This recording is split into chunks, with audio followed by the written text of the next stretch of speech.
बात हमारी इंडिया और ओमान के मैच के हवाले से भी हुई जो कि कल खेला गया।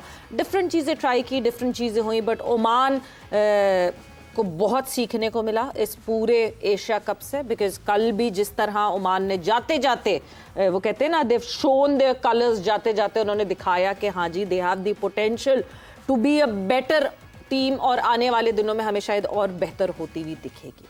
बट विद दैट आज हुई प्रेस कॉन्फ्रेंस सूर्य कुमार यादव की, और सूर्य कुमार यादव ने क्या कहा, because tomorrow is again that clash जिस पे जो है, अब तो मैं ना बड़ा टाकरा कहूँ ना मैं टाकरों का टाकरा कहूँ इस वजह से, बिकॉज जितना फियास्को उसके इर्द गिर्द मचता है ना, क्रिकेट हो खाली प्लीज़, खामोशी से फील्ड में क्रिकेट खेलें इर्द गिर्द के, और कोई no more drama, enough of dramas in this Asia cup. और अब मेरा ख्याल से सुपर 4 में हम क्रिकेट एंजॉय करें बहुत अच्छे से। सूर्य कुमार यादव ने जो है वो क्या कहा प्रेस कॉन्फ्रेंस में, आपको सुनाते हैं, बिकॉज स्पेशली उनसे पाकिस्तान फोकस सवाल बहुत सारे पूछे गए। आपको दिखाते हैं और सुनाते हैं और फिर उस पर गुफ्तगू को आगे बढ़ाते हैं।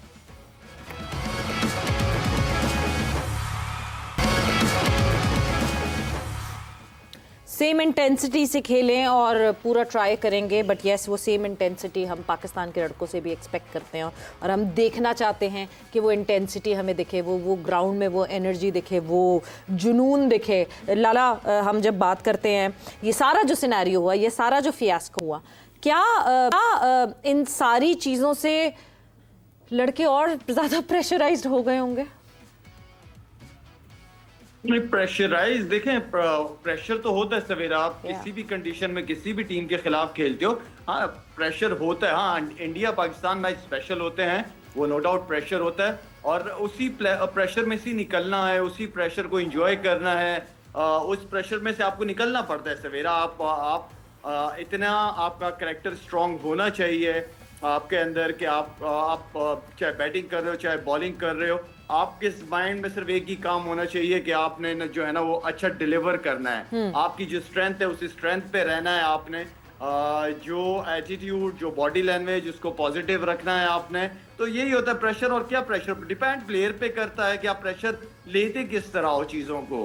तो अगर नेगेटिव सोच के साथ, नेगेटिव माइंडसेट के साथ ग्राउंड में उतरोगे तो फिर तो एक्सपेक्टेशन कुछ भी नहीं, वो तो फिर आपकी बॉडी से ही पता चल जाता है। इंडिया के खिलाफ जो हमारे बैट्समैन खेल रहे थे, उनके चेहरों से पता चल रहा था कि नहीं वो प्रेशर ले रहे हैं, डॉट बॉल खेले जा रहे हैं, सिंगल नहीं निकाल पा रहे, तो वो उनकी बॉडी, उनके खेल से पता चल जाता है कि आप कितना प्रेशर ले रहे हो अपने ऊपर। तो international cricket, international cricket is all about pressure, you should know how to handle it. ये है असल चीज। तो यूसुफ साहब, ये जैसे भी शाहिद साहब ने जिक्र किया कि चेहरों से पता चल रहा था, और जब आप डॉट खेल रहे हैं तो इसका एक मतलब ये लिया जा सकता है कि आप इसको किस तरीके से बयान करेंगे, क्या वो वाकईतन उन चीज़ों के लिए शायद उतना ज़्यादा तैयार नहीं है? जब प्रेशर आता है तो फिर गलतियाँ, जो आपकी कमज़ोरियाँ, वो ज़्यादा खुलकर सामने आ जाती हैं। नहीं, शायद सही कह रहे हैं। एक आधे लड़के से लग रहा था कि वो थोड़ा ज़्यादा प्रेशर में, लेकिन अगर आप देखें कि 2 छक्के बुमराह को जो मारे हैं आज तक किसी ने नहीं मारे। 6 साल से वो फरहान, बड़े बड़े प्लेयर खेले हैं उसका, कोई 2 छक्के नहीं, 1 छक्का भी नहीं मार सका वो उसने मारे हैं। क्या नाम है? साजिद फरहान ने। पहले पाकिस्तान ये अपना हमारा जो ओपनर है साइम, ये मुसलसल आउट ऑफ फॉर्म चल रहा है, लेकिन अल्लाह करे कि कल के मैच में वो अच्छी इनिंग, ऐसी इनिंग खेले कि जो पाकिस्तान को। हसन नवाज जो है वो थोड़ा सा, ये लड़के थे जो कर रहे थे, अब उनसे कुछ नहीं हो रहा। बाकी ये तो जिस तरह की विकेटें हैं उसमें जैसे चिप इन कर रहे हैं, वो बड़ी अच्छी इनिंग खेल रहे हैं, चाहे शॉर्ट है लेकिन अच्छी इनिंग्स खेल रहे हैं। अगर इन दोनों का कल हो जाता है 50-50, 40-40, आप देखिए कितना डिफरेंस आ जाएगा। जो आप 120-30 कर रहे हैं वो 180 पे चला जाएगा। लेकिन डिपेंड करता है, मैं बार बार ये कह रहा हूँ, हमें इस चीज़ को समझना होगा, सरफेस का बहुत फर्क पड़ता है। ये देखें, कल अगर यही अच्छी विकेट होती तो आप समझते हैं यूएई के खिलाफ 188 करना था, वो तो 288 लगा देते ओमान के खिलाफ। ओमान के खिलाफ। तो ये बहुत फ़र्क पड़ता है इन चीज़ों से। और मेरा ख्याल है कि हमें अपनी बैटिंग को, बॉलिंग को सपोर्ट करना चाहिए। ये ऐसी टीम है, अगर हम इस टीम को 2 साल बैक कर दें ना, इस कैप्टन को हमें हटाना चाहिए, मैं तो यही कहूँगा। कंसिस्टेंसी रखें। हाँ, कोई कोच को भी रहने दें, टीम को ये टाइम दें, इनको 2 साल। 2 साल के बाद आप कहें जी ठीक है जी, हमने आपको पूरा टाइम दिया था, प्लेयर्स को भी, कैप्टन को भी। कैप्टन भी यही रहना चाहिए 2 साल तक, और कोच भी यही रहना चाहिए, प्लेयर्स भी यही रहने चाहिए।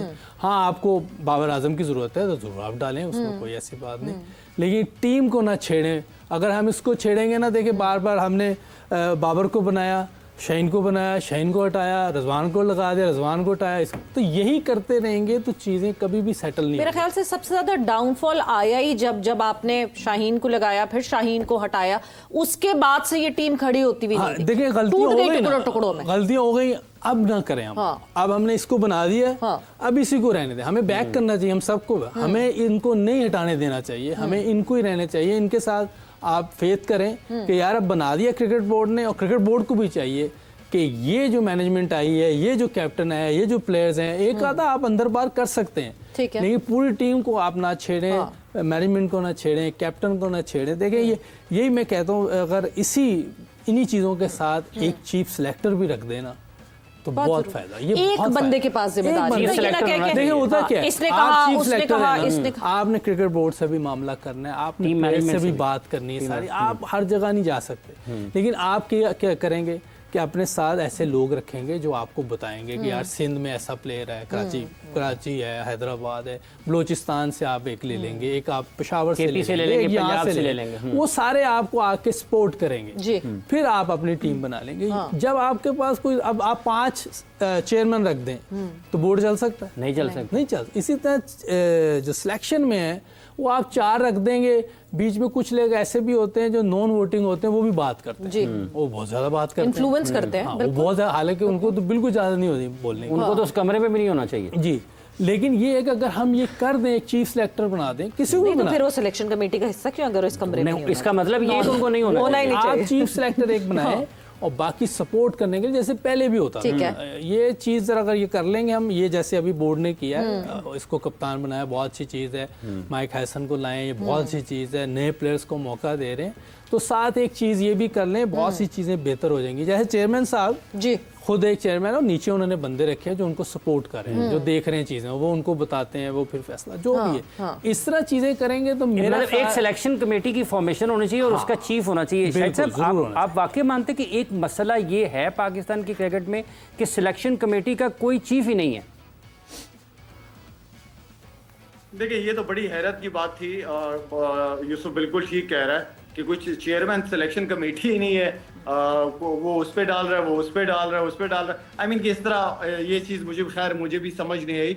बात ये है कि अभी यूसुफ बात कर रहा था कि 2 साल तक इनको टाइम दें, तो 2 साल तो मेरे ख्याल में बात वहीं आ गई है कि हम डोमेस्टिक में जो है वो पाकिस्तान, माने लड़का पाकिस्तान टीम में आएगा और पाकिस्तान टीम में आके सीखेगा 2 साल रह के कि उसने सिंगल कैसे करना है, उसने गैप्स कैसे बनाने हैं। आई मीन कि ये वो सारी चीजें हैं जो आपको डोमेस्टिक लेवल पे जो जिस माइंडसेट के लोग, मैं बिल्कुल यूसुफ से एग्री इस बात पे करता हूं कि चीजें चेंज नहीं होनी चाहिए, लेकिन चीजें चेंज ना हो लेवल पे है आपको।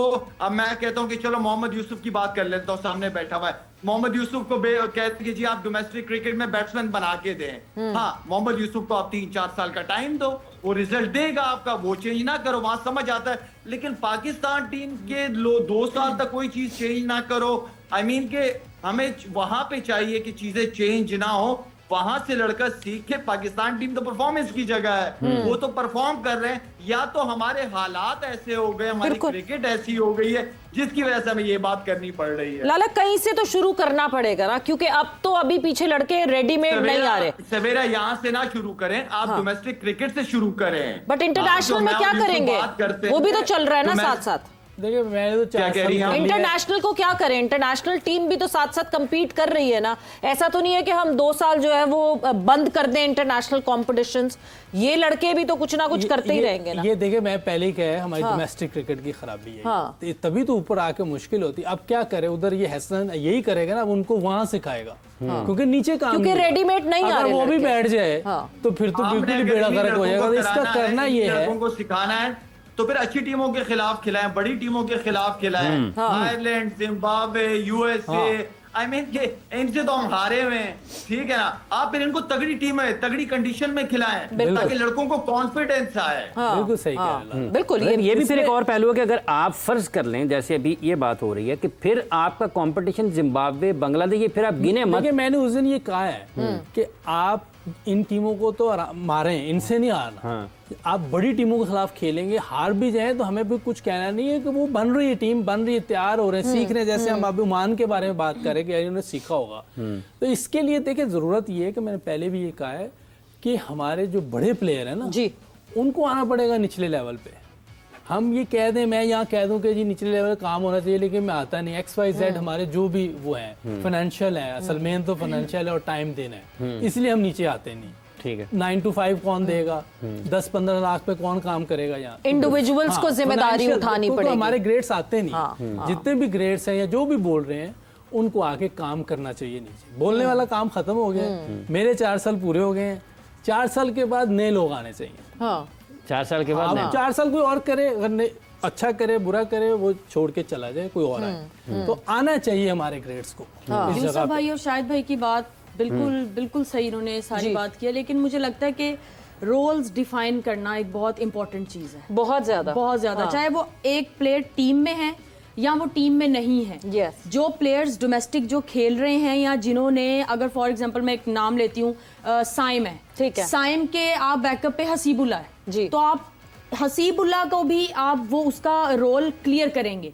कि तुम फॉर एग्जांपल कि तुम साइम के बैकअप पे बैठे हो, कि अगर वो परफॉर्म नहीं करेगा तो तुम उसकी जगह जाते हो। और क्योंकि अभी ये चीज चल रही है हमारी बैटिंग लाइनअप में भी, कभी किसी का नंबर ऊपर आ रहा है, एक जगह पे कोई बैटर, मुझे नहीं लगता कि हम पिछले काफी महीनों से जो है वो क्रिकेट खेल रहे हैं, लेकिन कभी किसी का नंबर ऊपर आ जाता है, कभी हारिस को नीचे कर दिया, फिर ऊपर कर दिया। तो ये क्लैरिटी होना बहुत जरूरी है, और रोल्स जो है ना वो डिफाइन, चाहे वो लड़का टीम में है यहाँ डोमेस्टिक खेल रहे हैं, इनको ये क्लियर होना चाहिए कि यार मैं इसका बैकअप हूँ, फिर आप देखिए परफॉर्मेंसेस कैसे आते हैं।